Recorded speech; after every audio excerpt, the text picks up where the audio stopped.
इसी बात को आगे बढ़ाते हैं और जानने की कोशिश करते हैं कि एनआरओ के फैसले के बाद अब सदर जरदारी के खिलाफ जो केसेस थे उनका क्या होगा, उनको क्या तहफ़्फ़ुज़ हासिल है और आने वाले दिनों में किस किस्म के कानूनी चैलेंजेस जो हैं उनका सामना करना पड़ेगा सदर जरदारी को। और ये सब कुछ जानने के लिए हम बात करेंगे। हमारे साथ मौजूद हैं लाहौर से माहिर कानून और साबका लॉ मिनिस्टर जनाब एस.एम. ज़फ़र साहब। एस.एम. ज़फ़र साहब, ये बताइए कि अब ये तो क्लियर हो गया है बिल्कुल कि आर्टिकल 248 के जरिए डोमेस्टिकली पाकिस्तान के अंदर सदर को तहफ़्फ़ुज़ है और अब स्विस हुकूमत ने भी कह दिया कि जब तक यहाँ कोई केस नहीं खुल सकता तो वहाँ भी इम्यूनिटी है। तो अब इससे अब बिल्कुल ये क्लियरली कहा जा सकता है कि the president is now legally safe.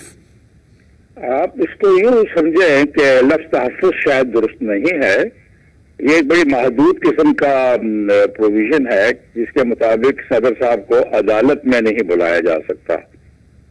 यानी कि मुकदमा तो शुरू हो जाता है, फाइल खुल जाती है, अदालत के पास केस फिर दोबारा आ जाता है, लेकिन अदालत इस वजह से सदर ममलकत को नहीं बुला सकती कि उनके मुतालिक आर्टिकल 248 में लिखा गया है कि उनके किसी फौजदारी मुकदमे में समन या वारंट या कोई प्रोसेस जारी नहीं हो सकता। प्रोसेस जारी ना होने को अगर आप तहफ़्फ़ुज़ कहते हैं तो दुरुस्त है, वरना मुकदमे के खिलाफ तहफ़्फ़ुज़ नहीं है, मुकदमा तो मौजूद है। ये बताइए कि इस हवाले से भी कुछ एस.एम. ज़फ़र साहब कुछ डिबेट तो है, कुछ बहस है, कोई इंटरप्रिटेशंस हैं, कुछ हमारी जो एक्सपर्ट्स उनसे बात हुई तो उनका ये ख्याल है कि बिल्कुल ब्लैंकेट इम्यूनिटी है, यानी केस भी नहीं खुल सकता। तो लफ्ज़ इम्यूनिटी का भी गलत इस्तेमाल है, तहफ़्फ़ुज़ भी महदूद हद तक की है कि उनको अदालत में नहीं बुलाया जा सकता। मिसाल के तौर पर अगर प्रेसिडेंट साहब खुद अदालत में जाना चाहें तो मुकदमा भी चलेगा और वो पेश भी हो सकते हैं, उनको कोई ममानत नहीं है। एक मिसाली आप कहानी ले लें कि किसी प्रेसिडेंट साहब के खिलाफ बहुत मामूली सा कोई गलत किस्म का मुकदमा पहले से पेंडिंग हो, वो चाहते हैं कि मैं उस मुकदमे को बजाय इसके कि पेंडिंग रहे, जब मैं सदर हूँ मैं अदालत में पेश हो जाता हूँ और मैं मुकदमे की पैरवी करता हूँ वकील के जरिए या किसी तरीके से और बरी हो जाता हूँ, वो बेहतर है। तो कहने की बात यह है कि प्रोसेस जारी ना होने को तहफ़्फ़ुज़ या इम्यूनिटी का नाम मैं अपने तौर पर तो देने को तैयार नहीं हूँ। मैं वही कहूँगा उनके खिलाफ अच्छा प्रोसेस जारी नहीं हो सकता। ठीक, यानी कि मैं इससे ये अखज़ करूं कि अगर सदर साहब के खिलाफ कोई केस ओपन होता है, कम से कम उसकी समाअत शुरू होती है, तो उसके नतीजे में फिर स्विट्जरलैंड में वहां के कोर्ट्स जो हैं वो अपनी इन्वेस्टिगेशन खोल सकते हैं, ये कह करके जी पाकिस्तान में समाअत शुरू हो गई है तो हमारे पास ये जवाज है कि हम अपनी इन्वेस्टिगेशन शुरू कर दें। ये मुमकिन है? अब मैं इस पर थोड़ी सी अपनी एक लाइल्मी का इजहार करना चाहता हूँ। पहले मुझे ये पूरी तफसील मालूम नहीं कि स्विट्जरलैंड में मुकदमा खत्म हो चुका है या किस तरह खत्म हुआ। अगर तो वाकई एक हकीकत है कि मलिक क़य्यूम साहब की दरख्वास्त देने पर वो मुकदमा खारिज कर दिया गया है, खत्म कर दिया गया है, तो फिर एक बहुत मुख्तलिफ सूरत हाल पैदा हो जाएगी। अब जब आप वहां जाएंगे स्विट्जरलैंड में लेकर दरख्वास्त, मसलन कोई दरख्वास्त लेकर जाता है कि हम उस मुकदमे को शुरू कराना चाहते हैं, तो वो ऑटोमेटिकली उस तरीके से ऑन फाइल नहीं आ जाएगी क्योंकि उनके हुक्म से वो मुकदमा खत्म हुआ है। वो अब फिर देखें कि इस फैसले का जो सुप्रीम कोर्ट का फैसला है उसको वो कितना एहतराम देते हैं, कितनी अहमियत देते हैं, या उनके अपने कानून के मुताबिक अगर एक मुकदमा खत्म हो चुका है तो वो उसको खोलना चाहते हैं या नहीं खोलना चाहते।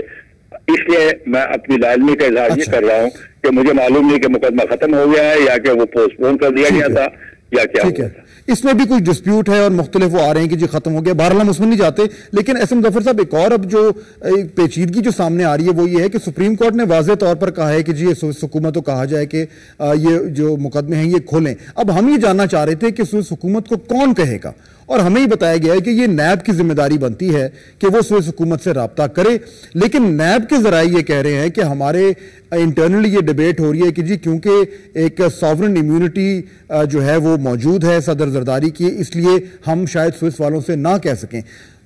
प्रॉब्लम यह है कि सुप्रीम कोर्ट ने तो वाज़ेह कह दिया है, अब उनके डिसीजन के ऊपर डिबेट हो रही है। वी आर नॉट क्लियर कि हमने करना क्या है।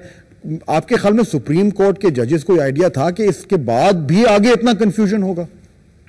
शॉर्ट ऑर्डर जब लिखा जाता है तो बहुत सारे मामला तो तय नहीं हो सकते और रह जाते हैं जिनको پھر جب مکمل فیصلہ آتا ہے اس میں اس کے مختلف جو پہلو ہوتے ہیں اس پہ زیادہ روشنی ڈال سکتے ہیں جج صاحبان.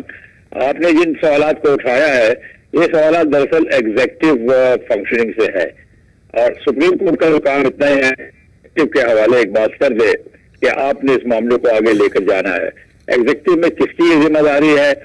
اگر وہ ذمہ داری پوری نہیں ہوتی کسی وجہ سے اور یہ معاملہ آگے سوشل لینڈ تک نہیں جاتا, پھر دوبارہ سپریم کورٹ اس کو یقینی طور پر اٹھائے گی اور کہے گی کہ ہم نے حکم دیا تھا, ہمیں بتایا جائے کہ ایگزیکٹو میں کیا رکاوٹ ہے, ہم یا اس رکاوٹ کو دور کر دیں گے یا اس رکاوٹ کے مطابق دیکھیں گے کہ کیا واقعی وہ اس قسم کی رکاوٹ ہے کہ ہم آپ کو کوئی ہدایت مزید نہیں دے سکتے.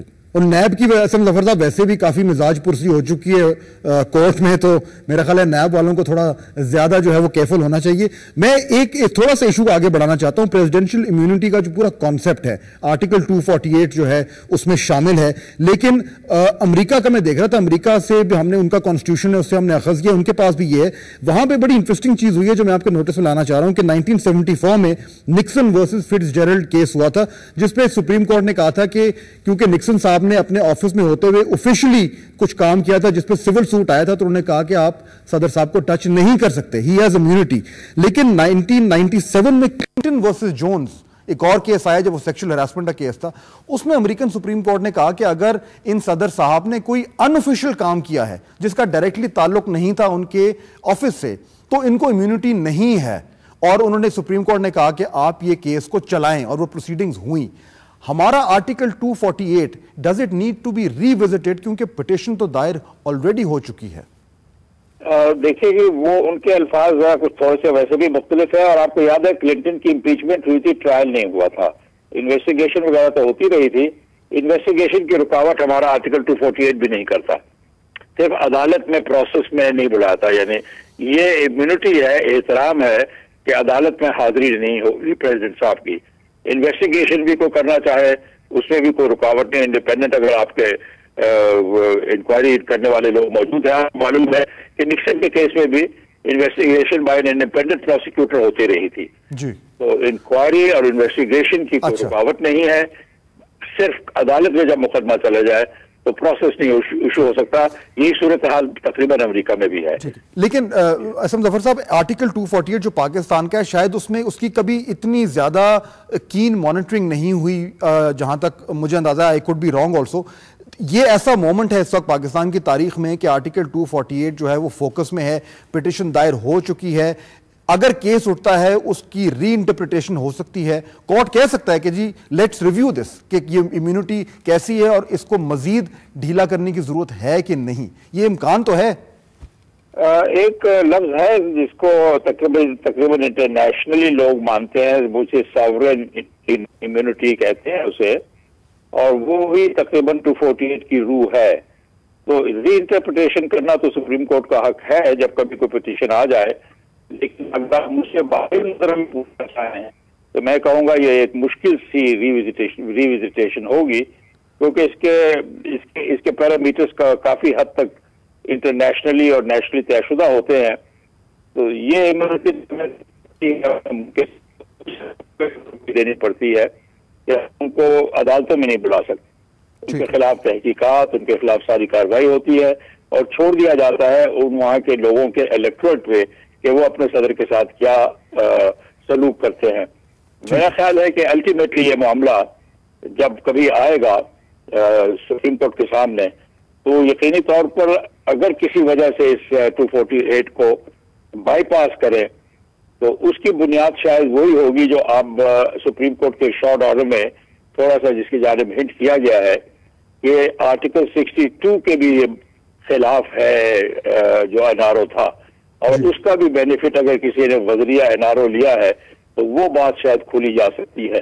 اگر وہ کھولی جا سکتی ہو تو پھر کو وارنٹوں کا ایک مسئلہ رہ جاتا ہے جس کو کہتے ہیں کہ آپ بتائیں کہ اس کے باوجود آپ اپنے عہدے پر کس طرح قائم ہیں.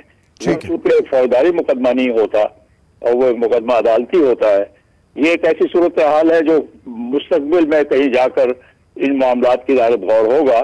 آج تو میرا خیال ہے کہ فوراً ایشو ارائز نہیں ہو رہے. ٹھیک ہے, بہت شکریہ احسن ظفر صاحب ہم سے بات کرنے کا ایک قانونی پیچیدگیاں سمجھنے کی کوشش کر رہے ہیں، لیکن بہت اہم ہے کہ صدر زرداری کا جو مستقبل ہے اس پہ آئینی طور پر کیا خطرات جو ہے وہ اس کو افیکٹ کر سکتے ہیں۔